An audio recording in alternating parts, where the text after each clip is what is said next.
Hello everyone, good morning to all. Mining Gyan में आप सभी का एक बार फिर से स्वागत है। मेरा नाम है देवेंद्र सिंह तोमर और आज हम देखने जा रहे हैं CCL all India mock test 4 का डिस्कशन करेंगे। इसमें आपके कौन से क्वेश्चन कहां से कैसे आए थे ये भी आपको बताया जाएगा। तो चलिए शुरू करते हैं बिना किसी देरी के। तो सबसे पहला क्वेश्चन जो आता है मैच द फॉलोइंग का, जिसमें कि बोलता है मिस फायर। और अरे एक सेकेंड भाई,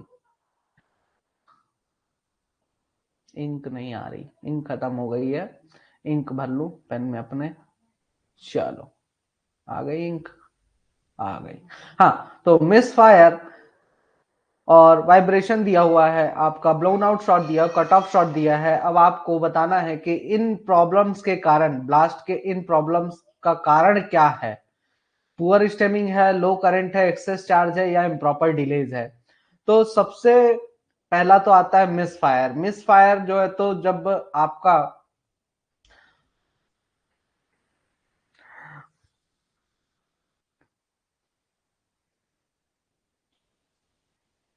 क्या होता है, लो करंट होता है, तो उस केस में मिस फायर देखने को हमें मिलता है। उसके बाद दूसरा आता है वाइब्रेशन। वाइब्रेशन किसके कारण होता है, जब बहुत ज्यादा चार्ज अपन कर देते हैं, चार्जिंग बहुत ज्यादा कर देते हैं, तब अपन को क्या देखने को मिलता है, वाइब्रेशन देखने को मिलता है। इसी के साथ ही blown out shot.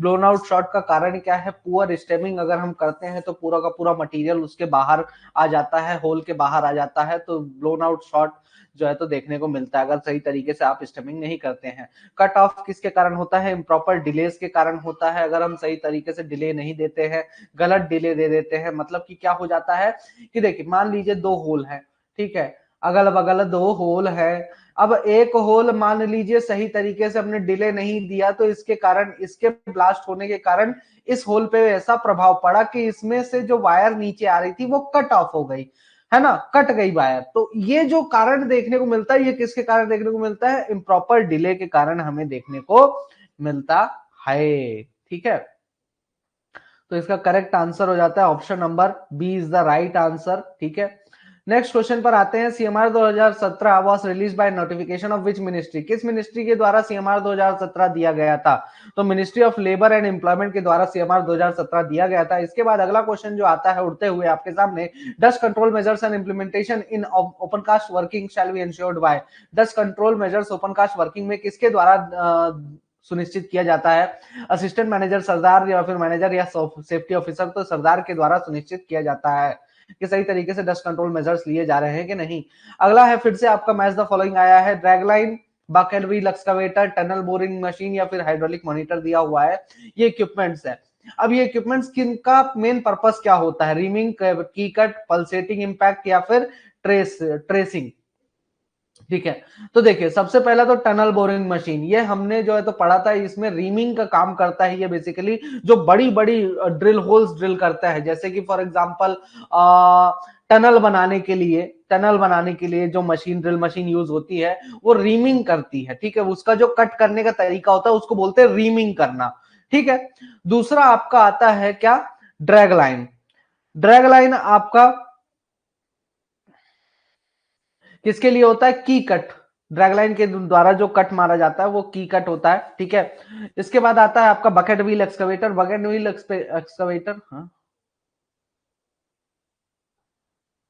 Tracing. Bucket wheel excavator क्या करता है, ट्रेसिंग करता है। ठीक है, उसके बाद आता है आपका हाइड्रोलिक मॉनिटर, जो कि पल्सेटिंग इंपैक्ट देकर जो है तो मॉनिटर करता रहता है आपका। ठीक है, तो इसका करेक्ट आंसर हो जाता है ऑप्शन नंबर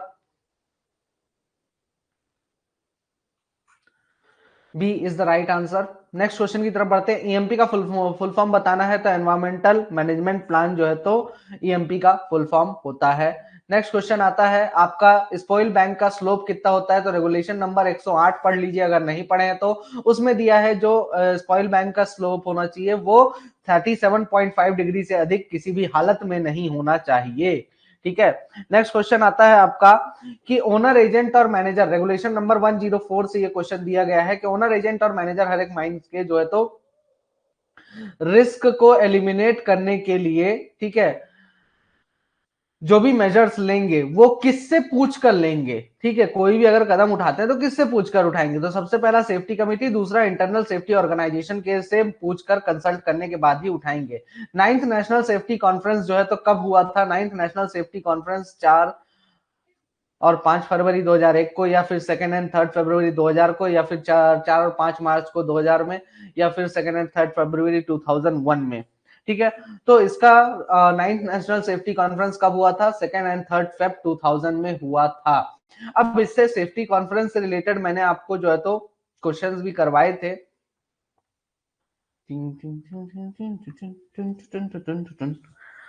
कहाँ गया ये आपका, मैं दिखा देता हूं एक बार, आपका रिवीजन भी हो जाएगा इसी बहाने।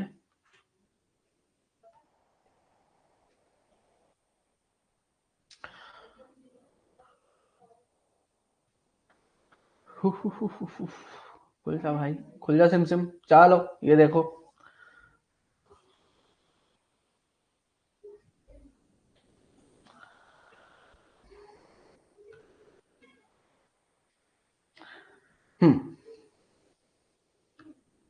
नाइन्थ नेशनल सेफ्टी कॉन्फ्रेंस कब हुआ था, 2 एंड 3 फेब 2000 में, ठीक है, जिसमें कि सबसे पहले के जो टर्मिनोलॉजी यूज की गई थी सेफ्टी मैनेजमेंट प्लान, तो उस समय सेफ्टी मैनेजमेंट सिस्टम के नाम से जो है तो जाना गया था इसको।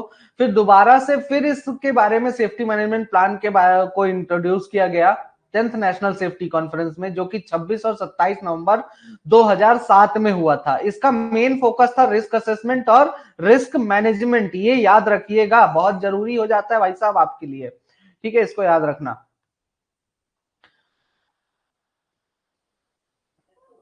फिर उसके बाद लगातार डीजीएमएस सर्कुलर में भी इसके रिगार्डिंग गाइडलाइंस आई थी, डीजीएमएस सर्कुलर नंबर 13 2000 में, ठीक है। फिर उसके बाद सर्कुलर नंबर 2 2011 में, फिर सर्कुलर नंबर 5 2016 में, ठीक है, जिसमें कि डेवलपमेंटल अप्रोच के बारे में बात किया गया था। तो जब 2000 में सर्कुलर में आया सेफ्टी मैनेजमेंट सिस्टम के बारे में, तो उस समय सर्कुलर में क्या दिया गया था, guidelines for implementation of SMS, मतलब कि सेफ्टी मैनेजमेंट सिस्टम को कैसे इंप्लीमेंट करना है इसके रिगार्डिंग गाइडलाइंस दिया गया था। फिर उसके बाद 2011 में जब डीजीएमएस ने सर्कुलर दिया, तो उसमें बोला कि जो सेफ्टी मैनेजमेंट सिस्टम है उसके ऑडिटिंग और रिव्यू किस प्रकार से होगा। फिर उसके बाद 2016 में फिर से सेफ्टी मैनेजमेंट प्लान नाम दिया गया इसको, और इसका डेवलपमेंटल अप्रोच क्या होगा इसके बारे में सर्कुलर में कहा गया था। और फाइनली 2017 में सेफ्टी मैनेजमेंट प्लान को जो है तो रेगुलेशन में डाल दिया गया, ठीक है। तो यहां से इतनी चीजें आप याद रखिएगा, और भी चीजें हैं, जैसे कि एक क्वेश्चन था अपना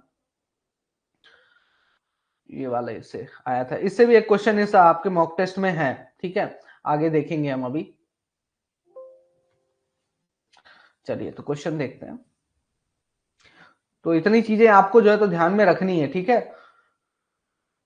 10वां नेशनल सेफ्टी कॉन्फ्रेंस भी आपको ध्यान में रखना है कब हुआ था, क्योंकि सेफ्टी मैनेजमेंट प्लान उसमें दिया गया था।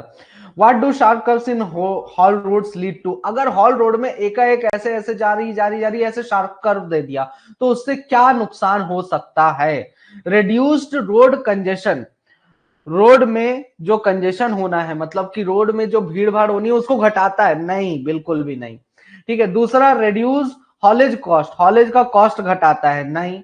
Reduced maintenance cost of the whole road, नहीं, मेंटेनेंस कॉस्ट होल रोड का नहीं घटाता है। बेसिकली ये ऑपरेटर की विजिबिलिटी को घटा देता है, भाई ऑपरेटर को दिखाई ही नहीं देगा अगर शार्प टर्न होंगे तो, ठीक है। नेक्स्ट क्वेश्चन आता है, माइनिंग सरदार जो है तो लूज स्टोन मटेरियल ट्रीज का जो है तो चेक करेगा कि कहीं पर ये सारी चीजें मौजूद तो नहीं है। ओपन कास्ट वर्किंग से एज के कितनी दूरी तक चेक करेगा, तो एज से लगभग 3 मीटर की दूरी तक ये सारी चीजें चेक करता है, ओपन कास्ट वर्किंग के एज से 3 मीटर की दूरी तक ये सारी चीजें चेक करता है माइनिंग सरदार। नेक्स्ट क्वेश्चन है, ओपन कास्ट माइन में जो बेंच की हाइट है वो है 5 मीटर, ठीक है। तो एक आपको सुटेबल कॉम्बिनेशन प्रोवाइड कराना है एक्सकवेशन और ट्रांसपोर्टेशन के लिए। तो एक्सकवेशन और ट्रांसपोर्टेशन के लिए जो सबसे बेस्ट कॉम्बिनेशन निकल कर आता है यहाँ पर शॉवेल एंड डंपर कॉम्बिनेशन होता है, इसका इस्तेमाल किया जा सकता है 5 मीटर की हाइट तक के बेंच के लिए। Soil amelioration is necessary in the revegetation programme of the spoils from dash ores, ठीक है, किस ओर के द्वारा सॉइल एमेलियोरेशन किया जा सकता है, ठीक है। तो इसका करेक्ट आंसर हो जाता है सल्फाइड के मदद से जो है तो सॉइल एमोलिएशन किया जा सकता है ताकि वेजिटेशन रीवेजिटेशन किया जा सके। रिपोर्टेबल इंजरी क्या किसे कहते हैं, तो 72 घंटे से अधिक अगर आप कोई भी इंजर्ड व्यक्ति एब्सेंट है तो उसे रिपोर्टेबल इंजरी कहते हैं। ठीक है, जो भी for employees engage in HEMM operation driving job और driving jobs an eye refraction test must be conducted at an interval of. ठीक है, अब जो भी एचईएमएम ऑपरेटर्स हैं उनका आई टेस्ट कितने समय में एक बार होता है, तो एक साल में एक बार होता है। ठीक है, नेक्स्ट है no working shall be done with in dash of any public और रेलवे रोड, नहीं एनी रेलवे और public road without the permission of chief inspector. ठीक है, तो कितने मीटर के भीतर आप कोई वर्किंग नहीं कर सकते हैं, तो रेलवे या फिर पब्लिक रोड से 45 मीटर के भीतर आप किसी प्रकार की वर्किंग नहीं करेंगे, तो इस बात का भी ध्यान जरूर से रखें बंधुओं। नेक्स्ट क्वेश्चन है stripping ratio of mechanised open cast working in India with dragline working is. अगर ड्रैगलाइन का इस्तेमाल करते हैं तो उस केस में स्ट्रिपिंग रेशियो कितना होता है आपका, द 1:10 का स्ट्रिपिंग रेशियो होना चाहिए। ठीक है, उसके बाद आपका which of the following is not included in the report of the shotfirer for open cast working. Open cast working में शॉर्ट फायर की रिपोर्ट में कौन सी चीज इंक्लूडेड नहीं होती, सेफ्टी फ्यूज ये इंक्लूडेड रहता है, डिटोनेटर रहता है, एक्सप्लोसिव्स रहता है, केजी में क्रिम्पर नहीं होता है, तो इस बात का जरूर से जरूर ध्यान रखें। नेक्स्ट क्वेश्चन आता है general sequence of site preparation for reclamation is.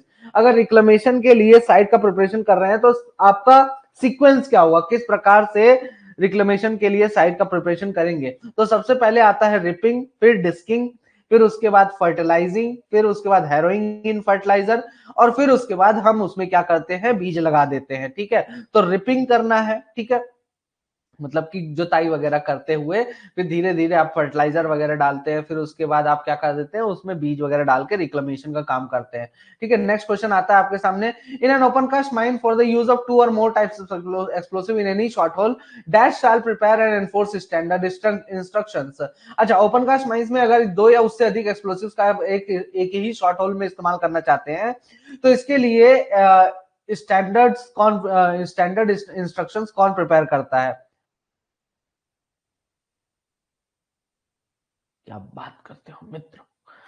चलो, मैनेजर के द्वारा प्रिपेयर किया जाता है, प्रबंधक, खान प्रबंधक के द्वारा किया जाता है। Out of the below which term is not related to open cast mines. Open cast mine से निम्न में से कौन सा टर्म रिलेटेड नहीं है, क्रेस्ट, संप, टो, बर्म।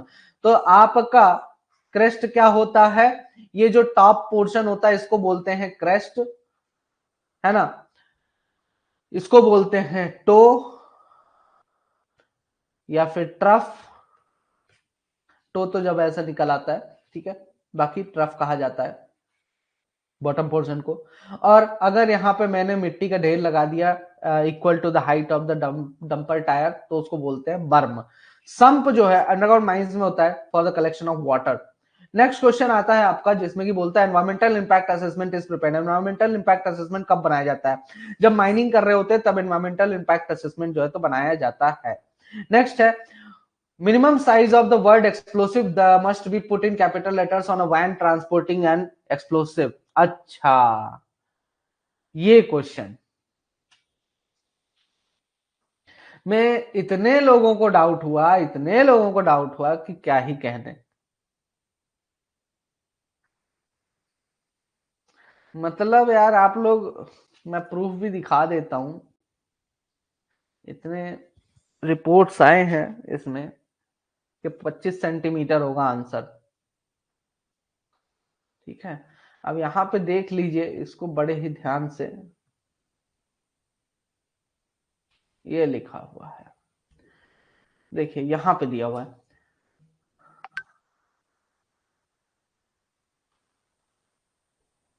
इसमें बोलता है कि जितने भी व्हीकल का इस्तेमाल किया जाता है एक्सप्लोसिव्स को ट्रांसपोर्ट करने के लिए, ठीक है, शैल बी मार्क्ड और placarded on both sides and the ends with the word explosives in white letters and not less than 15 centimetre high on a red background.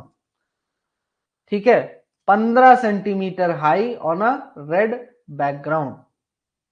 तो जो इसकी हाइट है, एक्सप्लोसिव जो लिखा रहता है लेटर्स, ठीक है, ये आपका सर्कुलर है, सर्कुलर है मितेश। ठीक है, सर्कुलर में दिया हुआ है डीजीएमएस का पेज नंबर 201 में, वहां जाके चेकआउट कर लीजिए आप। ठीक, वही दिखा रहा हूं मैं। ठीक है, तो 15 सेंटीमीटर रहता है। अच्छा, अब ये बोले कि किस कलर से लिखा होता है एक्सप्लोसिव, तो ये व्हाइट कलर से लिखा होता है। और बैकग्राउंड में कौन सा कलर होना चाहिए, तो बैकग्राउंड में रेड कलर होना चाहिए। भले आप कहीं भी कितने भी एक्सप्लोसिव वैन देख लो, कितने भी एक्सप्लोसिव वैन देख लो ओपन कास्ट में, उसमें जो है तो रेड कलर से लिखा रहता है व्हाइट बैकग्राउंड में। ठीक है, बट वो गलत है, क्योंकि आपका यहाँ पे सर्कुलर क्या बोलता है कि रेड बैकग्राउंड होना चाहिए व्हाइट लेटर्स में। ठीक है, तो इसको ध्यान में रखिएगा। चलो अगले क्वेश्चन पर बढ़े। ठीक है, तो 15 सेंटीमीटर आपका करेक्ट आंसर है यहां पे। हाँ, what should be the minimum floor area of rest shelters in open cast mines. Open cast mines में रेस्ट शेल्टर्स का मिनिमम फ्लोर एरिया कितना होना चाहिए, तो इसका करेक्ट आंसर हो जाता है आपका 14 मीटर स्क्वायर। ठीक है, इतना होना चाहिए कम से कम। नेक्स्ट क्वेश्चन पर आते हैं। Landscaping of the site preparation activities does not include. अगर हम लैंडस्केपिंग कर रहे हैं, ठीक है, रिक्लेमेशन का क्वेश्चन है ये, अगर लैंडस्केपिंग कर रहे हैं साइट प्रिपरेशन के लिए, तो उसमें इन एक्टिविटीज में निम्न में से कौन सी एक्टिविटीज नहीं आती है। प्रिवेंशन ऑफ सॉइल इरोजन, ठीक है, dismantling of sediment control system, installation of an effective drainage, contouring and और रीशेपिंग द बैकफिल्ड पिट्स। तो इसका करेक्ट आंसर हो जाता है dismantling of sediment control system. ठीक है, नेक्स्ट क्वेश्चन आता है आपका, safety management plan is a. Safety management plan कैसा डॉक्यूमेंट है, फॉर्मल डॉक्यूमेंट है, लीगल डॉक्यूमेंट है, रिसर्च डॉक्यूमेंट है, या फिर ऑडिटेबल डॉक्यूमेंट है। तो ये एक प्रकार का ऑडिटेबल डॉक्यूमेंट होता है। ठीक है, तो इस चीज को भी ध्यान में रखें। नेक्स्ट क्वेश्चन आता है फिर से रिक्लेमेशन से, the process of forming suitable protective layer of organic और inorganic material applied or left on the surface as a temporary aid in stabilizing the surface is known as। Suitable और protective layer organic और inorganic material का जो बनाया जाता है, ठीक है, सतह को स्थिर करने के में अस्थायी सहायता के रूप में सतह पर लगाए गए या छोड़े गए कार्बनिक या अकार्बनिक पदार्थ की उपयुक्त सुरक्षात्मक परत बनाने की प्रक्रिया को कहा जाता है। तो कौन सी प्रक्रिया होती है, मल्चेस प्रक्रिया होती है ये। ठीक है, मल्चिंग कर रहे हैं ऐसा बोला जाता है। माइनिंग सरदार की क्या अथॉरिटी नहीं होती है, माइनिंग सरदार की man power engagement, running a machine, removing man power in case of apprehending danger, face inspection. तो माइनिंग सरदार की क्या ड्यूटी नहीं होती, मशीन चलाना उसकी ड्यूटी नहीं होती है। नेक्स्ट क्वेश्चन पर आते हैं। No working shall be made in open cast mines within a distance of dash metres from the boundary of the mine or boundary claimed by the owner of an adjacent mine. Mine boundary के भीतर कोई भी working नहीं होनी चाहिए open cast की। तो 7.5 metre के भीतर माइन बाउंड्री के कोई भी वर्किंग ओपन कास्ट की नहीं होनी चाहिए। सीएमआर 2017 के अनुसार कौन सा रेगुलेशन जो है तो सरदार की ड्यूटीज एंड रेस्पॉन्सिबिलिटीज बताता है, तो रेगुलेशन नंबर 48 जो है तो सरदार की ड्यूटीज एंड रेस्पॉन्सिबिलिटीज बताता है। नेक्स्ट क्वेश्चन पर आते हैं। Which regulation deals with the reclamation in CMR 2017। CMR 2017 में कौन सा रेगुलेशन रिक्लेमेशन के बारे में बात करता है, तो रेगुलेशन नंबर 107 हो जाता है यहाँ पर। नेक्स्ट क्वेश्चन आता है। Charging is not done when the temperature of the blast hole exceeds. Blast hole का कितने से अधिक टेम्परेचर होने पर चार्जिंग नहीं किया जाता है, तो ये हॉट स्टार्टर की बात कर रहा है तो 80 डिग्री सेल्सियस। अगर वहीं पे बोलता है, एक सेकेंड, बस एक सेकेंड,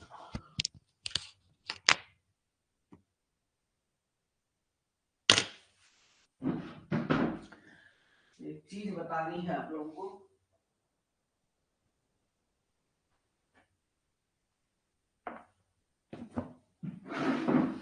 हाँ,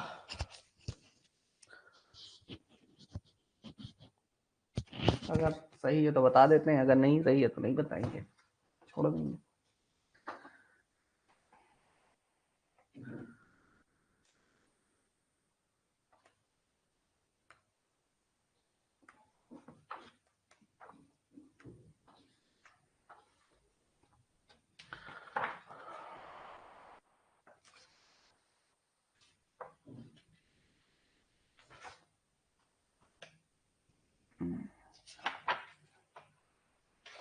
ठीक है, याद रखिएगा, ये बहुत जरूरी है।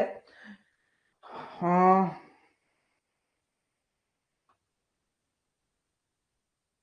एक्सट्रैक्शन ऑफ पिलर्स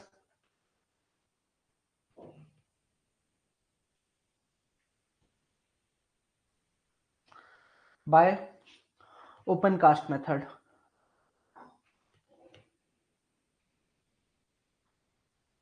ठीक है, अगर आप अंडरग्राउंड माइंस के पिलर्स का एक्सट्रैक्शन ओपन कास्ट मेथड से करते हैं तो बताइएगा कि ब्लास्टिंग के लिए अगर आप होल्स ड्रिल करते हैं तो कितने से अधिक टेम्परेचर होने पर आप चार्जिंग नहीं करेंगे, कितने से अधिक टेम्परेचर होने पर आप चार्जिंग नहीं करेंगे। दोनों में डिफरेंस याद रखना। ये एक है हॉट स्ट्राटा के लिए, ये कंडीशन किसके लिए, हॉट स्ट्राटा के लिए, कि आपको पता है कि आपका स्ट्राटा जो है तो गर्म है। ठीक है, नहीं, याद रखिए 60 डिग्री सेल्सियस। ठीक है, ये याद रखिएगा, दोनों में डिफरेंस है। अगर हॉट स्ट्राटा में चार्जिंग कर रहे हो, ध्यान से सुन लीजिए, बाद में इसमें कंफ्यूजन मत क्रिएट करिएगा। अगर हॉट स्ट्राटा में चार्जिंग करने की बात कर रहा है, या नॉर्मली ऐसा क्वेश्चन आ गया जहां पर हॉट स्ट्राटा या एक्सट्रैक्शन ऑफ पिलर्स की बात ही नहीं कर रहा है, ठीक है, तो वहां पर 80 डिग्री सेल्सियस आपको टिक करके आना। लेकिन अगर पर्टिकुलरली आपका बोलता है कि extraction of pillars by open cast method में हमें अगर ड्रिलिंग करना है तो चार्जिंग मतलब चार्जिंग अगर करना है तो कितने से अधिक टेम्परेचर होने पर चार्जिंग नहीं करेंगे, तो 60 डिग्री सेल्सियस होगा आंसर। क्लियर है? ठीक है, इस चीज को क्लियर रखिएगा दिमाग में। According to CMR 2017 which regulation outlines the duties and responsibilities of shotfirer. CMR 2017 के अनुसार कौन सी रेगुलेशन जो है तो ड्यूटीज एंड रिस्पॉन्सिबिलिटीज बताता है शॉर्ट फायर की, तो regulation number 49 is the right answer. Next question पर आते हैं।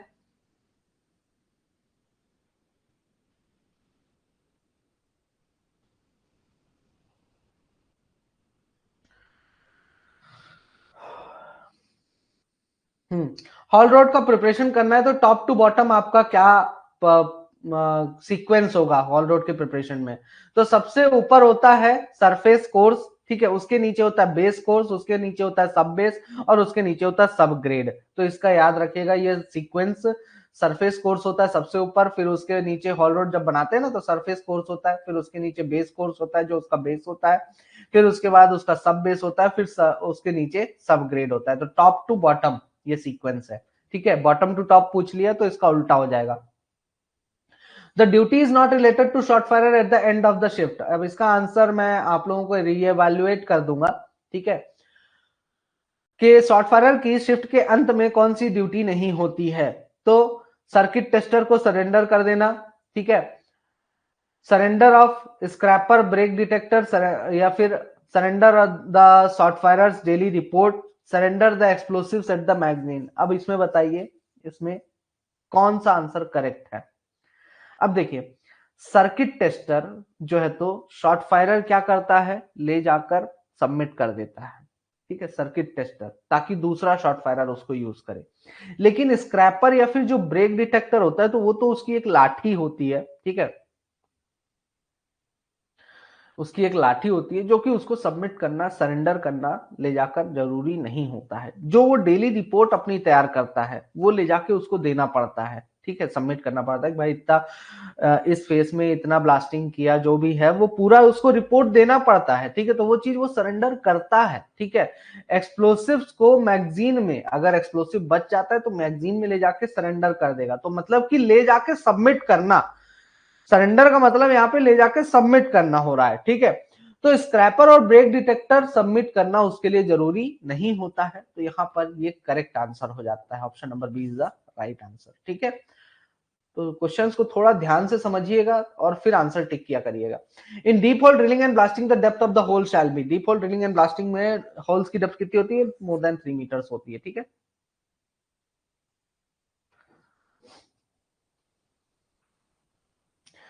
The combination of likelihood of a specific unwanted event and the potential consequence if it occur, if it should occur is known as। किसी विशिष्ट अवांछित घटना की संभावना और उसके घटित होने पर संभावित परिणामों के संयोजन को इस रूप में जाना जाता है। तो किस रूप में जाना जाता है, रिस्क के रूप में जाना जाता है। रिस्क से क्वेश्चन आने ही आने हैं, तो याद रखिएगा एसएमपी के questions. The minimum age of a person for a person, the minimum age for a person to be appointed as competent person shall not be less than। ठीक है। अब किसी व्यक्ति को अगर as a competent person appoint करना है तो किसी व्यक्ति की मिनिमम एज कितनी होनी चाहिए, तो 20 साल कम से कम होनी चाहिए। ये तो बेसिक सा क्वेश्चन हो गया। नेक्स्ट क्वेश्चन है short firer on duty shall not be provided with. अगर कोई शॉर्ट फायरर ड्यूटी है में है तो उसको जरूरी नहीं है ये चीज प्रोवाइड कराना। तो क्या प्रोवाइड कराना जरूरी नहीं है? शॉर्ट फायरिंग ऑपरेटर्स, अरे ये तो दोगे यार, इसके बिना कैसे ब्लास्टिंग करेगा। नेक्स्ट है डस्ट सैंपलर, अरे ये तो नहीं दोगे यार, पर्सनल डस्ट सैंपलर देना कोई जरूरी नहीं होता है, कभी कभार के लिए होता है जब भी आपको सैंपलिंग करना होता है, उस केस की बात अलग हो जाती है। ठीक है, सर्किट टेस्टर देना जरूरी है ताकि शॉर्ट फायरिंग सर्किट को चेक किया जा सके, और शॉर्ट फायरिंग केबल दिया जाता है ताकि अच्छे से ब्लास्टिंग किया जा सके। ठीक है, तो करेक्ट आंसर हो जाता है आपका dust sampler is the right answer, ये देना जरूरी नहीं है। Dash is a machine used for the excavation and removal of soft unconsolidated overburden coal in an open cast mines. Open cast mines में कोई किस मशीन का इस्तेमाल किया जाता है ताकि सॉफ्ट अनकंसोलिडेटेड मतलब ज्यादा मजबूत पत्थर नहीं है उसको रिमूव करने के लिए कौन सी मशीन का इस्तेमाल किया जाता है? तो बकेट व्हील एक्सकवेटर का इस्तेमाल किया जाता है। ठीक है, What should be the value of consequence criteria if there is a significant chance of fatality? Significant chance of अगर fatality है तो आपका वैल्यू कितनी होगी कॉन्सिक्वेंस की? तो उस केस में आपका हो जाता है option number B is the right answer, 0.3 होता है। अब इसका मैं आपको दिखा देता हूं प्रूफ। कहां गया एसएमपी, ये रहा। ये देखिए सिग्निफिकेंट चांस ऑफ फैटेलिटी ये दिया हुआ है। ठीक है, 0.3। कुछ लोगों ने 0.1 मार्क किया है, ठीक है, लेकिन 0.1 करेक्ट नहीं है, 0.3 होगा। नेक्स्ट क्वेश्चन की तरफ बढ़ते हैं। Question number 41, the examination by the Sardar deals with the regulation in CMR 2017। अच्छा, सरदार के द्वारा जो एग्जामिनेशन होना चाहिए वो किस रेगुलेशन में दिया है? रेगुलेशन नंबर 129 में इसके बारे में दिया हुआ है। नेक्स्ट क्वेश्चन आता है कि अब यहां से आपके चालू होते हैं बेहतरीन वाले क्वेश्चन। ठीक है, What quantity of air shall be present within 4.5 metre of the face in case of solid blasting? Solid blasting के केस में फेस से 4.5 मीटर के भीतर कितनी हवा होनी चाहिए? तो 284 क्यूबिक मीटर पर मिनट की हवा होनी चाहिए कम से कम। नेक्स्ट क्वेश्चन आता है आपका होल पैटर्न सॉलिड ब्लास्टिंग में किसके द्वारा फिक्स किया जाता है? तो मैनेजर के द्वारा फिक्स किया जाता है। सॉलिड ब्लास्टिंग के केस में होल पैटर्न मैनेजर फिक्स करता है। एक्सप्लोसिव का निम्न में से कौन सा फीचर नहीं है?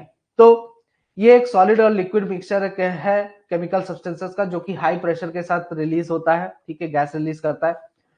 On chemical reaction releases high pressure and heat, chemical reaction होने पर हाई प्रेशर और हीट रिलीज करता है। Due to its high pressure rocks break, उसके हाई प्रेशर कारण पत्थर टूट जाते हैं। अंडरग्राउंड कोल माइंस फर्स्ट में यूज होना चाहिए, वो यही एक एक्सप्लोसिव का फीचर है। तो ये एक्सप्लोसिव का फीचर नहीं है। ठीक है, इसे कहीं भी यूज कर सकते हैं एक्सप्लोसिव को। Which of the following is the process of igniting explosive by giving violent shock?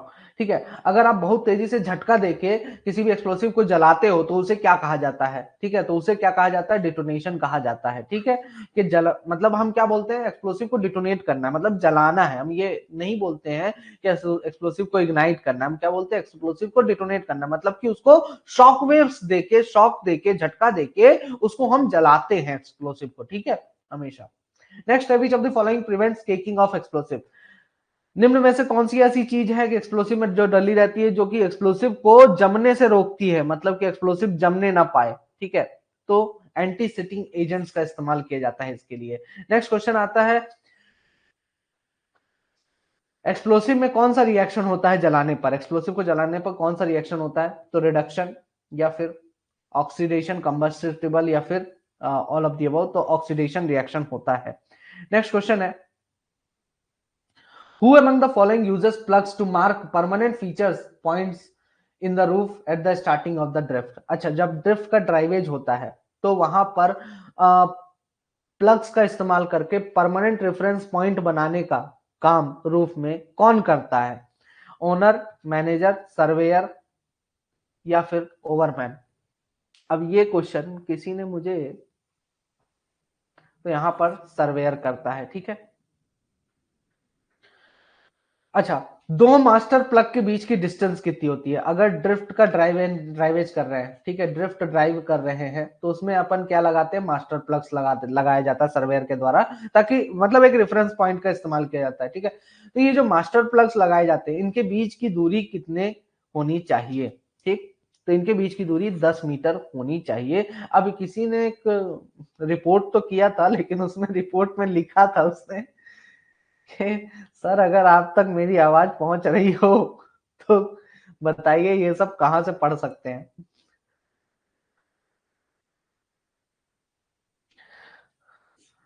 अरे ड्रिफ्ट ड्राइव करते हैं, ड्रिफ्ट ड्रिफ्ट बना रहे हैं ना, मतलब माइनिंग करने के पहले आप ड्रिफ्ट बनाते हो।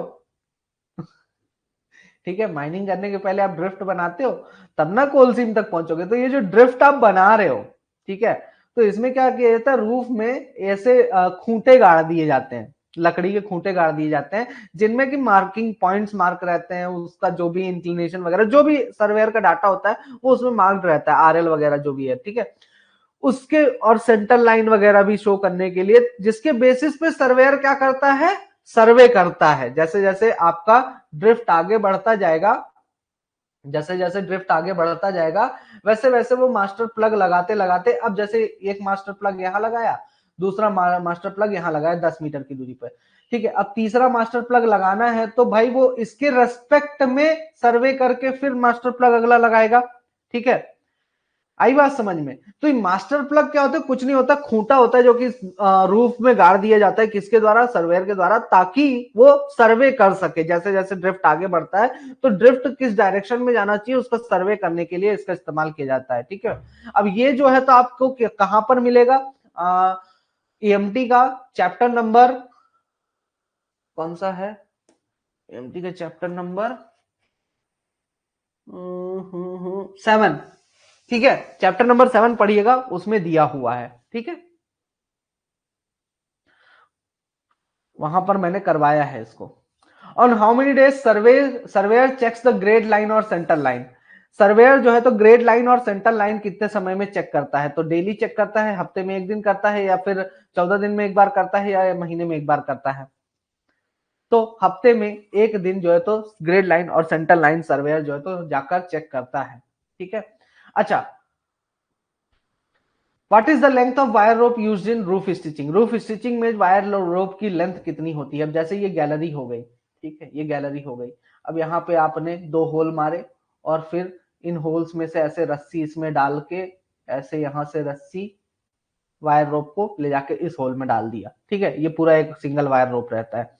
तो इस वायर रोप की लेंथ कितनी होगी, तो जितनी भी आपकी होल की डेप्थ है, होल की जितनी भी डेप्थ है, ठीक है, D1 एंड D2, ठीक है, और ये दो होल्स के बीच की जो डिस्टेंस है, ठीक है, ये हो गई D3, इन तीनों को प्लस कर दीजिए, D1 plus D2 plus D3, तो होल्स की depth plus distance between two holes, इतनी ही लंबाई का आप वायर रूप यूज करेंगे, ठीक है। तो इसका करेक्ट आंसर हो जाता है option number A is the right answer.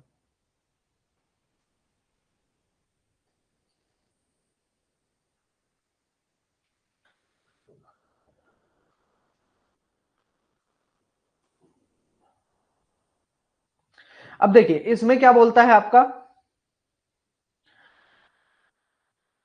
कि इसमें आप जो वायर रोप यूज करेंगे 18 से लेके 22 के डाया वाला वायर रोप इसमें इस्तेमाल किया जाता है, पुराने वायर रोप्स का इस्तेमाल किया जाता है, ठीक है, इसका ध्यान रखिएगा, ठीक है।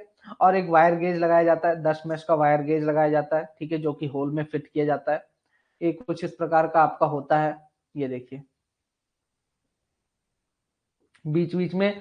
अब रूफ के अगेंस्ट इसको टाइट रखने के लिए, वायर रोप को टाइट रखने के लिए हम क्या लगाते हैं, लैगिंग्स लगाते हैं, वुडन लैगिंग्स, लकड़ी के गुटके लगा देते हैं, ठीक है। तो इसका ध्यान रखिएगा। तो इतनी चीजें हैं रूफ स्टिचिंग में, बाकी डिटेल में पूरा बताया गया है आपका ईएमटी में, ये सब चीजें ऑलरेडी डिस्कस हो चुके हैं।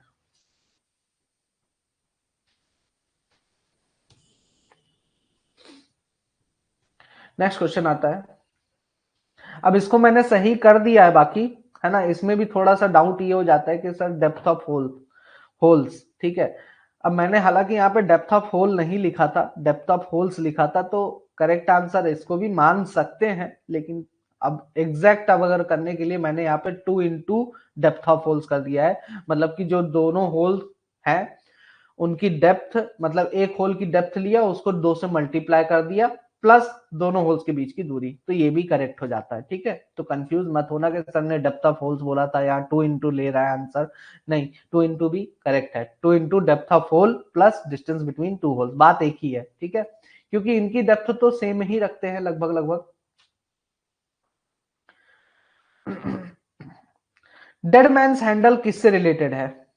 डेड मैन्स हैंडल किससे रिलेटेड है? चॉक सपोर्ट से, पावर सपोर्ट से, फ्रिक्शन प्रॉप सपोर्ट से, या फिर हम इनमें से सभी से रिलेटेड है? तो डेड मैन्स हैंडल क्या होता है? ये बेसिकली पूरे के पूरे पावर सपोर्ट को ऑपरेट करने के लिए एक बार में एक लीवर होता है, जो कि पूरे के पूरे पावर सपोर्ट को ऑपरेट करने के लिए किया जाता है इसका इस्तेमाल। तो ये बेसिकली पावर सपोर्ट में पाया जाता है डेड मैन्स हैंडल। ठीक है, नेक्स्ट क्वेश्चन है, पावर सपोर्ट में किस प्रकार के बार का इस्तेमाल किया जाता है? तो किस प्रकार के बार्स का इस्तेमाल किया जाता है? कैंटिलीवर, ऑपरेशनल बीम बार्स, या फिर ऑल ऑफ द अबव? तो कैंटिलीवर बार्स का इस्तेमाल किया जाता है, मतलब कि हवा में ऐसे लटकता रहता है। ठीक है, कैंटिलीवर क्या होता है? जब आपकी छत ऐसे हवा में लटकती रहे उसको कैंटिलीवर कहा जाता है। छज्जे वगैरह घर में बनवाते हैं अपन, ठीक है, वो कैंटिलीवर हो जाता है। ठीक, नेक्स्ट क्वेश्चन है, lemony scale linkage is related with? Lemony scale linkage किससे रिलेटेड है? लेमनी स्केल लिंकेज जो है तो प्रॉप सपोर्ट, बार सपोर्ट, शील्ड सपोर्ट, या फिर आपका फ्रिक्शन प्रॉप सपोर्ट से रिलेटेड है। तो इसका करेक्ट आंसर हो जाता है शील्ड सपोर्ट से रिलेटेड है। लेमनी स्केल लिंकेज क्या होता है? चलिए आइए देखते हैं। ये देखिए यहाँ पर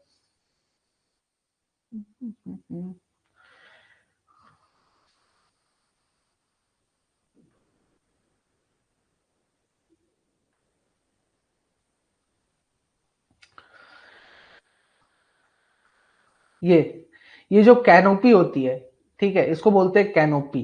अब कैनोपी कहां से कहां तक होती है, मैं एक बार पार्ट्स आपको बता देता हूं। कैनोपी यहां तक होती है, ठीक है, ये शील्ड सपोर्ट में यहां तक इतना जो हिस्सा है इसको बोलते हैं कैनोपी, इतने हिस्से को बोलते हैं कैनोपी। इसके आगे का जो होता है ये वाला पोर्शन जो कि लगातार अंदर बाहर होता रहता है, इसको बोलते हैं फेस स्प्रैग। ठीक है, उसके बाद आता है आपका गोफ से बचाने के लिए जो आपका मतलब कन्वेयर बेल्ट इधर भी होता है, ठीक है, इधर भी बेल्ट लगा होता है, चेन कन्वेयर लगा रहता है। तो उसको जो है तो गोफ से बचाने के लिए क्या यूज होता है? गोफ शील्ड लगा रहता है। ठीक है, और यहां पर ये नीचे वाले पोर्शन को बेस को गोफ शील्ड से कनेक्ट करते हुए अपर पोर्शन में कनेक्ट करने का जो काम करता है उसे क्या बोलते हैं? लेमनिस्केल लिंक। क्या बोलते हैं? लेमनिस्केल लिंक। लेमनिस्केल है, लेमनिस्केट है? लेमनिस्केट है, लेमनिस्केट लिंक। ठीक है, तो ये याद रखिएगा। बाकी तो हाइड्रोलिक लेग हो गया, ये बेस हो गया। ठीक, अच्छा, एक चीज और है, ये बताइए, यहां से लेके बेस तक की जो डिस्टेंस है, कैनोपी से लेके बेस तक की जो डिस्टेंस है, इसको क्या कहा जाता है? कैनोपी से बेस तक के बीच का जो दूरी है इसको क्या कहा जाता है? बताइए आप लोग।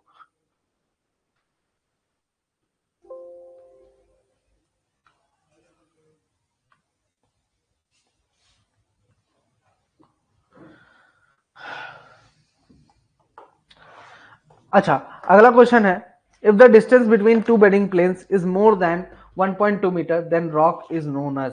अगर दो बेडिंग प्लेन्स की दूरी कितनी होती है? 1.2 मीटर से अधिक होती है, तो उस रॉक को क्या कहा जाता है? उस रॉक को क्या कहा जाता है? तो उस रॉक को क्या कहा जाता है? मैसिव रॉक कहा जाता है। क्या कहा जाता है? मैसिव रॉक कहा जाता है। ठीक है, अच्छा, तो अब इसमें देखिए, दो बेडिंग प्लेन्स के बीच की दूरी अगर 1.2 मीटर से अधिक है तो मैसिव रॉक कहा जाएगा। अगर दो बेडिंग प्लेन्स के बीच की दूरी 75 mm से लेके 1.2 मीटर के बीच है, ठीक है, बताता हूं ना, रुक जाओ। तो 75 mm से लेके 1.2 मीटर के बीच है, तो उसको क्या कहा जाता है? उसको कहा जाता है बेडेड। ठीक है, क्या कहा जाता है? Bedded rock. क्या कहा जाता है? बेडेड रॉक कहा जाता है। ठीक है, दूसरा होता है आपका कि अगर दो बेडिंग प्लेन्स की डिस्टेंस लेस देन 75 mm है, 75 mm से कम है दो बेडिंग प्लेन्स की डिस्टेंस, तो उस केस में उसे क्या कहा जाएगा, फ्लैगी रॉक कहा जाएगा, फ्लैगी रॉक कहा जाता है। ठीक है।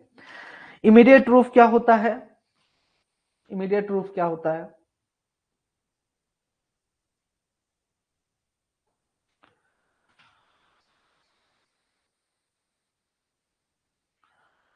इमीडिएट रूफ आपका रूफ से या सीम से 6 मीटर की ऊपर तक ऊंचाई तक इमीडिएट रूफ, मतलब यहां पर अगर आपका ये मान लीजिए गैलरी दिया हुआ है, अब इससे 6 मीटर की ऊंचाई तक जितना भी हिस्सा है रूफ में उस सीम से ऊपर है, ठीक है, उसको हम क्या बोलते हैं, इमीडिएट रूफ। ठीक है। और इमीडिएट फ्लोर किसको बोलते हैं, सीम से 3 मीटर नीचे गहराई तक जितनी भी जितना भी होता है मटेरियल, ठीक है, उसको हम क्या बोलते हैं, इमीडिएट फ्लोर बोलते हैं। ठीक है। अच्छा, अब जैसा कि मैंने पूछा आपसे कि ये बताइए इस डिस्टेंस को क्या कहते हैं, तो इस डिस्टेंस को क्या कहा जाता है, अपर्चर। क्या कहते हैं, अपर्चर, ये याद रखना, अपर्चर।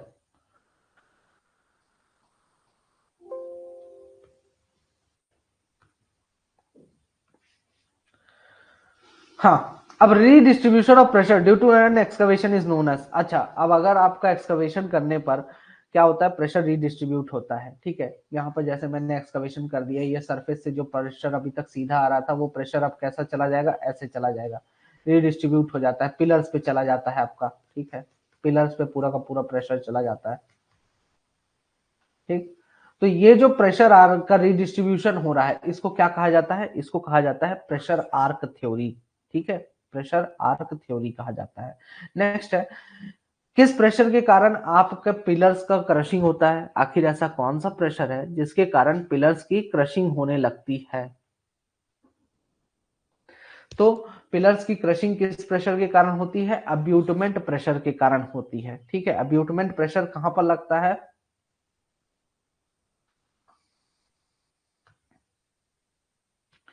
ये देखिए, ये जो पॉइंट है, ठीक है, इन पॉइंट्स पे ये जो प्रेशर आ रहा है इसको बोलते हैं अब्यूटमेंट प्रेशर, और इसी के कारण ये मतलब पूरा का पूरा प्रेशर यहाँ पे आके लग रहा है रिडिस्ट्रीब्यूट होके, इसी के कारण पिलर्स की क्रशिंग होती है। इस बात का भी ध्यान रखिएगा। ठीक है, अब ये सारी डिटेल्स आपका जो है तो मैंने बताया हुआ है ऑलरेडी कि कौन सा प्रेशर कहां पर क्या डिनोट करता है। ठीक है, ये पूरा दिया हुआ है आपका, लैटरल प्रेशर को सपोर्ट करने के लिए बनाया गया स्ट्रक्चर। ठीक है, अब्यूटमेंट क्या होता है कि जब भी लैटरल प्रेशर मतलब कि साइड से आने वाले प्रेशर्स को सपोर्ट करने के लिए हम कोई भी स्ट्रक्चर बनाते हैं तो उसको क्या कहा जाता है, अब्यूटमेंट कहा जाता है। ठीक है।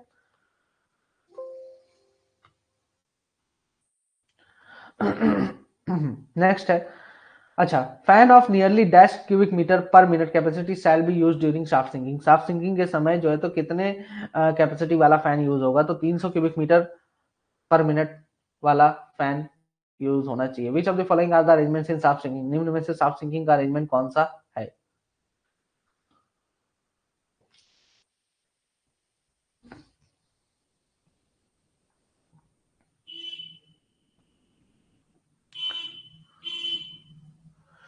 तो शाफ्ट सिंकिंग का अरेंजमेंट कौन सा है, double drum winch for वॉलिंग scaffold, double drum winch का इस्तेमाल किया जाता है वॉलिंग स्कैफोल्ड के लिए। उसके साथ ही lighting and short firing cable, pump, suspension ropes, pump को सस्पेंड करने के लिए रस्सियां। ठीक है, इसके साथ ही फोल्डिंग डोर्स ताकि शाफ्ट के टॉप को कवर किया जा सके, या फिर ऑल ऑफ द अबव, तो all of the above is the right answer. Next question की तरफ बढ़ते हैं। Up to 60 metre depth crane is use to hoist the excavated material with the help of dash rope, किस rope की मदद से crane जो है तो 30 मीटर की गहराई तक मटेरियल को उठाने के लिए इस्तेमाल किया जाता है, तो मनीला रॉप का इस्तेमाल किया जाता है, तो इसको ध्यान में रखिएगा। Which is not true for stage loader, stage loader के लिए कौन सी चीज ट्रू नहीं है, short length conveyor, capacity same as gate belt conveyor, helps in movement of the face, shearer is mounted on it, तो इसका करेक्ट आंसर हो जाता है कि शेयरर उसके ऊपर माउंटेड नहीं रहता है, स्टेज लोडर के ऊपर शेयरर माउंटेड नहीं रहता है। स्टेज लोडर का काम क्या होता है कि जो चैन कन्वेयर है फेस में, ठीक है, उससे मटेरियल को ट्रांसपोर्ट करके किसमें डाल देना, दूसरे जो gate gate end belt conveyor है, उसमें डालने का काम जो है तो कौन करता है, स्टेज लोडर करता है। ठीक है, मतलब दोनों के बीच में कनेक्शन बनाना।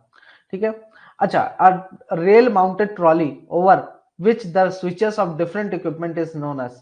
ठीक है, अच्छा, अब एक रेल माउंटेड ट्रॉली होती है जिसके ऊपर हर एक इक्विपमेंट का स्विच रखा जाता है, तो उसको क्या कहा जाता है। जैसे कि ये आपका हो, अच्छा एक चीज और थी,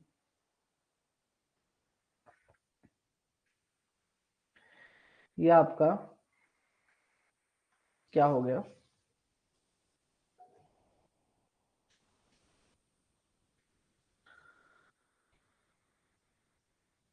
इस डायरेक्शन में आप पोल कटिंग करते हुए आ रहे हो, लॉन्ग वॉल पैनल हो गया। ठीक है, तो एक हो गया मेन गेट और एक हो गया टेल गेट।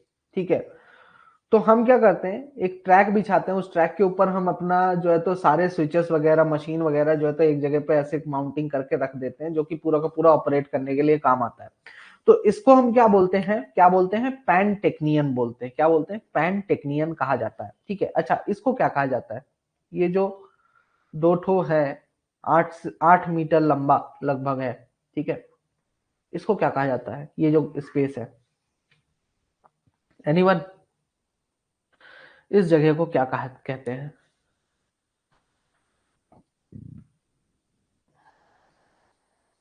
बिल्कुल सही जवाब, स्टेबल कहा जाता है इसको। Movement of armoured face conveyor with the along with the face is known as. अच्छा, जब आपका armoured face conveyor AFC move करता है, ठीक है, मूव करता है फेस के साथ साथ, तो उसको क्या कहा जाता है, तो उसको क्या कहा जाता है। ये आपका ना, ये सारी चीजें ना इतना बेहतरीन तरीके से बताया था मैंने, स्नैक, ठीक है, ईएमटी में बहुत आराम से और बहुत बेहतरीन तरीके से। नेक्स्ट है, which of the following is used to measure the quantity of sand input in mixing cone. Mixing cone में सैंड कितना जा रहा है वो मेजर करने के लिए किस चीज का इस्तेमाल किया जाता है, तो लियर रिकॉर्डर का इस्तेमाल किया जाता है। नेक्स्ट क्वेश्चन आता है आपका, which of the following is used to measure the water input in mixing cone. Sand stowing करते समय मिक्सिंग कोन में जो पानी जाता है तो उसको मेजर करने के लिए किसका इस्तेमाल किया जाता है, तो केंट वेलोसिटी मीटर का इस्तेमाल किया जाता है। नेक्स्ट क्वेश्चन आता है, what is the use of Kent velocity meter. Kent velocity meter का काम क्या होता है, to measure the quantity of water. ठीक है, नेक्स्ट क्वेश्चन आता है, on which of the following subsidence does not depend. निम्न में से किस चीज पर सब्सिडेंस डिपेंड नहीं करता है, सीम की डेप्थ पर, thickness of seam, nature of seam, nature of strata. तो सब्सिडेंस निम्न में से किस चीज पर डिपेंड नहीं करता, नेचर ऑफ सीम, किस प्रकार की सीम है उस पर डिपेंड नहीं करता है, बाकी डेप्थ ऑफ सीम पे, थिकनेस ऑफ सीम पे और नेचर ऑफ स्ट्राटा पे डिपेंड करता है। ठीक है, नेक्स्ट है, which colour is used for numbering the pillars to be extracted. अच्छा, किसी भी पिलर को अगर एक्सट्रैक्ट करना है तो उसको नंबरिंग की जाती है, तो नंबरिंग करने के लिए कौन सा कलर से नंबरिंग किया जाता है, तो रेड कलर से नंबरिंग किया जाता है। ठीक है, रेड ग्रीन ब्लू येलो, तो रेड कलर से नंबरिंग किया जाता है। नेक्स्ट क्वेश्चन आता है, what is used for marking the pillars to be left intact. अच्छा, अब अगर किसी पिलर को हमें एक्सट्रैक्ट नहीं करना है, उसको वैसा का वैसा छोड़ देना है, तो बताइए किसका इस्तेमाल करेंगे उसकी मार्किंग के लिए, तो clay, lime wash, oil paint या फिर और अब देव, तो लाइम वॉश का इस्तेमाल किया जाता है। Next question, what is the purpose of leaving one और टू प्रॉप्स इन द गोफ। गोफ में एक या दो प्रॉप्स छोड़ने का मेन पर्पस क्या होता है, ताकि रूफ फॉल को रोका जा सके, नहीं ऐसा कुछ नहीं है। To indicate the roof weight, roof का मतलब जो कन्वर्जेंस हो रहा है वो इंडिकेट करने के लिए, कि हमें पता चलता रहे, माइनिंग सरदार गोफ एज में जाके चेक करता है ना, कि भाई देखता रहता है कि कहीं वो वहां पर रूफ फॉल तो नहीं होने वाला, तो वो चेक करने के लिए वहां पर प्रॉप्स लगाए जाते हैं। ठीक है, तो to indicate the roof weight. ठीक, नेक्स्ट क्वेश्चन आता है, which of the following is an effect of depillaring near vicinity of fault. Fault के पास अगर कहीं पर आपका क्या होता है, डिप्लरिंग कर रहे हैं, तो डिप्लरिंग कारण क्या इफेक्ट देखने को मिलता है, वाटर सीपेज होता है, गैस एमिशन होता है, या फिर प्रीमेच्योर कोलैप्स देखने को मिलता है, या सारी चीजें देखने को मिलती है। तो बिल्कुल सही जवाब, सारी चीजें ही देखने को मिलती है। ठीक है, नेक्स्ट क्वेश्चन है, which of the following instrument is used is to find the rippability of rocks. Rocks कोई भी रिपिंग, किसी भी पत्थर की रिपिंग की जा सकती है कि नहीं की जा सकती है। ठीक है, चीर हरण क्षमता ज्ञात करने के लिए किसी भी पत्थर की, किसी भी चट्टान की किस इंस्ट्रूमेंट का इस्तेमाल किया जाता है, तो रिफ्रैक्शन सिस्मोग्राफ का इस्तेमाल किया जाता है, तो ये याद रखिएगा। नेक्स्ट है, which of the following statement is not true with respect to the ripper, ripper के रेस्पेक्ट में कौन सा चीज ट्रू नहीं है? तो ripper of HP tooth will move forward by breaking the rock, ठीक है। weight advancing tooth will use full HP or not, and down pressure on tooth digging capacity, ठीक है।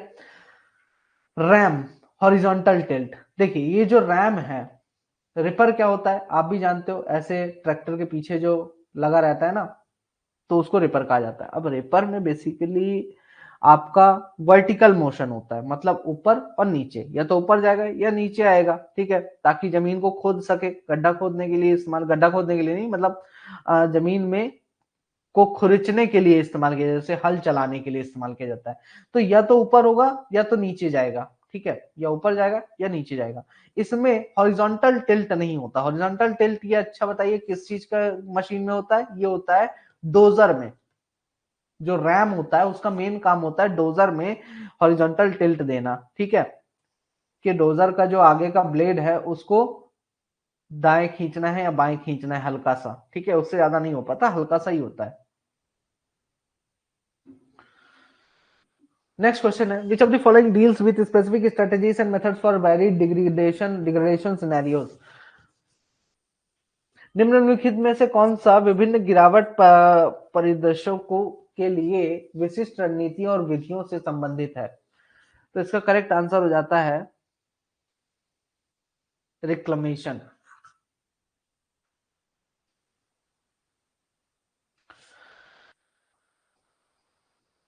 अच्छा, ऑपरेटिंग लेवल और क्राउडल लेवल के नीचे तक गड्ढा खोदने के लिए निम्न में से किस प्रकार का एक्सकवेटर का इस्तेमाल किया जाता है? तो बैक हो शावल का इस्तेमाल किया जाता है, या पे लोडर या फिर रोप शावल या फिर हाइड्रोलिक शावल। तो इसका करेक्ट आंसर हो जाता है बैक हो शावल का इस्तेमाल किया जाता है। अच्छा, ऑपरेटर केबिन जो होता है मशीन का, उसमें मिनिमम इल्यूमिनेशन स्टैंडर्ड कितना होता है? 30H, 50H, 40H या 25H? तो इसका करेक्ट आंसर है 50H, ठीक है। नेक्स्ट है function of parking brake. Parking break का फंक्शन क्या होता है? डंपर की स्पीड को कंट्रोल करना या फिर स्टेशनरी व्हीकल के मूवमेंट को रोकना, ठीक है, अगर व्हीकल कहीं पर खड़ा है तो उसको रोक के रखना, ठीक है। रनिंग व्हीकल की स्पीड को कंट्रोल करना, या फिर जो व्हीकल है, ठीक है, डंपिंग के समय व्हीकल के मूवमेंट को कंट्रोल करने के लिए इस्तेमाल किया जाता है। तो बेसिकली जब आपका डंपर या व्हीकल कोई सा भी खड़ा रहता है तो उस समय उसको मूव ना कर पाए, अगर हमने खड़ा किया तो उसको रोकने के लिए क्या यूज किया जाता है? पार्किंग ब्रेक वगैरह इस्तेमाल किया जाता है, ठीक है। हैंड ब्रेक यूज करते हो वही है। Which brake of dumper use to control the speed of dumper down the gradient? अगर डंपर नीचे ढलान में नीचे तरफ जा रहा है तो उस समय कौन सा ब्रेक यूज होता है? तो उस समय रिटार्डर ब्रेक का इस्तेमाल किया जाता है, ठीक है। Service brake, emergency brake, parking brake option है आपका, रिटार्डर ब्रेक का वहां पर इस्तेमाल किया जाता है। Open cast mines, mechanised open cast mines में जो बेंचेस की हाइट है कोल और ओवरबर्डन रॉक फॉर्मेशन की, वो किस चीज पर डिपेंड करती है? तो आपकी जो एक्सकवेशन मशीन है उसकी डिगिंग हाइट तक पे डिपेंड करती है, ठीक है, या फिर जो सबसे वाइडेस्ट मशीन है उसकी विड्थ पर डिपेंड करती है, या फिर वन डंपर के विड्थ पर डिपेंड करती है? इनमें से सभी चीजों पर डिपेंड करती है। तो बेसिकली जो बेंच की हाइट है वो किस पर डिपेंड करती है? जो आपके एक्सकवेशन मशीन की डिगिंग हाइट होती है उस पर डिपेंड करती है। Which of the width of any bench shell not be less than the, किसी भी बेंच की विड्थ इतने से कम नहीं होनी चाहिए। कितने से कम नहीं होनी चाहिए? The width of the widest machine plying on the bench plus 2 metre, if the dumpers ply on the bench 3 time the width of the dumper, dumper के विड्थ के 3 गुना होना चाहिए अगर डंपर चल रहा है तो। The height of the bench, ठीक है, बेंच की हाइट से अधिक होना चाहिए, कम नहीं होना चाहिए इससे। तो विच एवर इज मोर, इनमें से जो भी ज्यादा हो वही रख लो, तो 1 2 3 में से, ठीक है, सारे ही करेक्ट है। नेक्स्ट क्वेश्चन पर आते हैं। अरे टेक नॉन टेक का आ गया। तो पहला रूरल इंडस्ट्रियल पार्क छत्तीसगढ़ का कौन सा है? Anjora, Rajnandgaon, Jhika Rajnandgaon, Kulgaon district Kanker and Mohla. तो इसका करेक्ट आंसर है Kulgaon district Kanker. Next question है, from which district the work of setting up pump storage hydel electric plant from waterfalls has was started? जल प्रपातों से पंप स्टोरेज जल विद्युत संयंत्र स्थापित करने का कार्य किस जिले से प्रारंभ किया गया? तो इसका करेक्ट आंसर हो जाता है जशपुर, रायपुर या फिर बस्तर, धमताड़ी। ठीक है, तो इसका करेक्ट आंसर है जशपुर।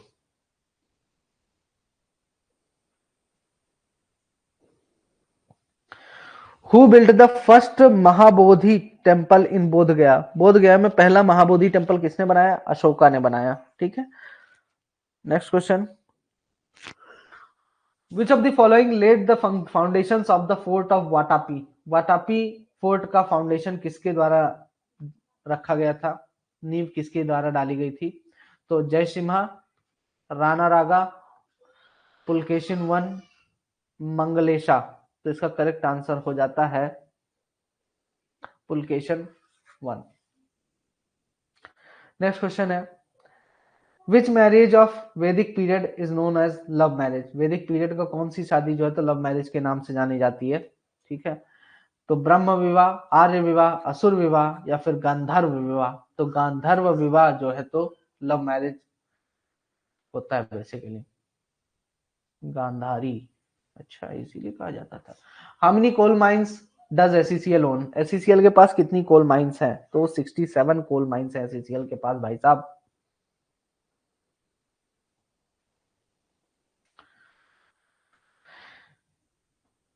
एससीसीएल की किस माइंस में ड्रैगलाइन काम नहीं करती है? एससीसीएल की किस माइंस में ड्रैगलाइंस काम नहीं करती है? Shahpur, Gevra, Dhanpuri, none of the above. दो ड्रैगलाइन है बाबू। अब ये दो ड्रैगलाइन किस किस माइंस में है?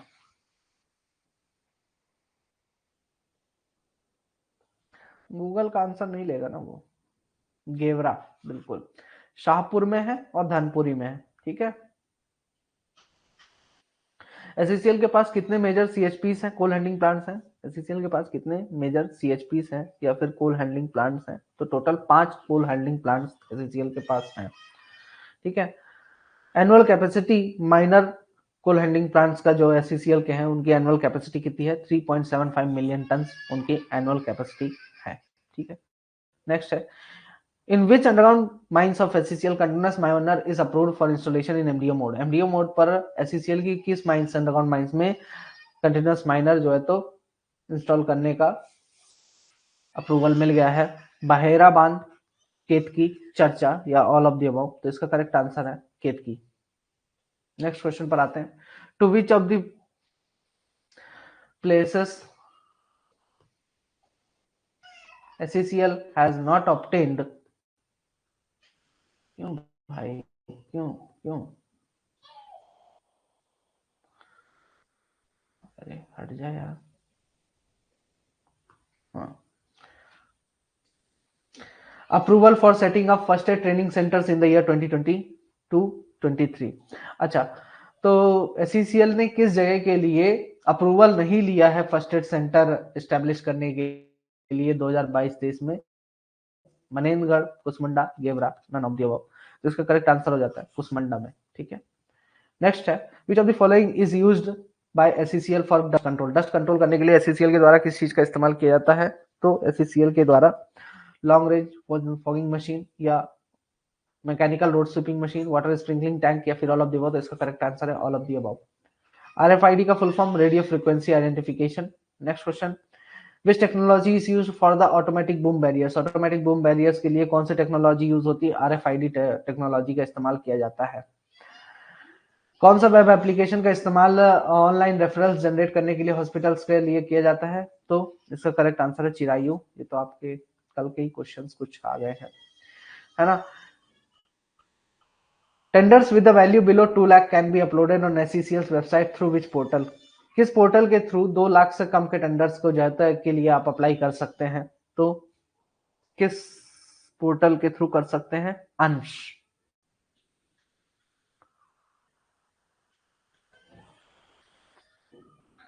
नेक्स्ट क्वेश्चन है, what is the full form of Purti? Purti का फुल फॉर्म क्या है?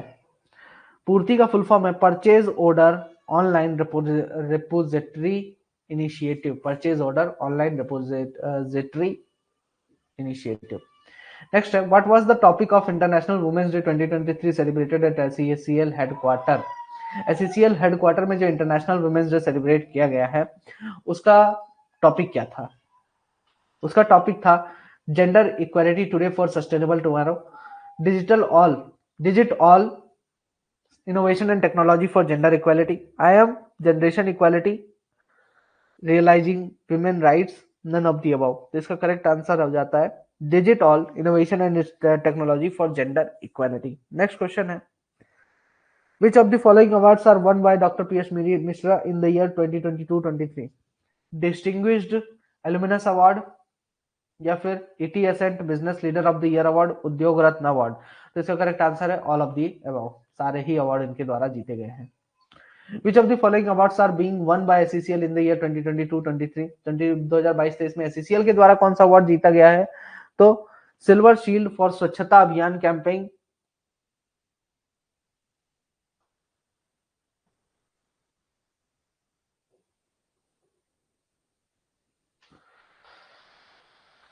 Best CSR award bye world CSR day, best water management award eight water digest world water awards, या फिर ऑल ऑफ दी अबव। तो इसका correct answer है all of the above. ठीक है, तो आज के लिए इतना ही। नेक्स्ट आपका कल पेपर है, ठीक है, इवनिंग तक में मैं एनटीपीसी एनएमएल का भी क्लास ले लूंगा, जो उसका क्वेश्चन पेपर है। ठीक है, कुछ क्वेश्चंस बचे हैं प्रिपेयर करने को, तो उसका भी क्लास हो जाएगा ताकि थोड़ा सा और आसानी हो जाए आपको। ठीक है।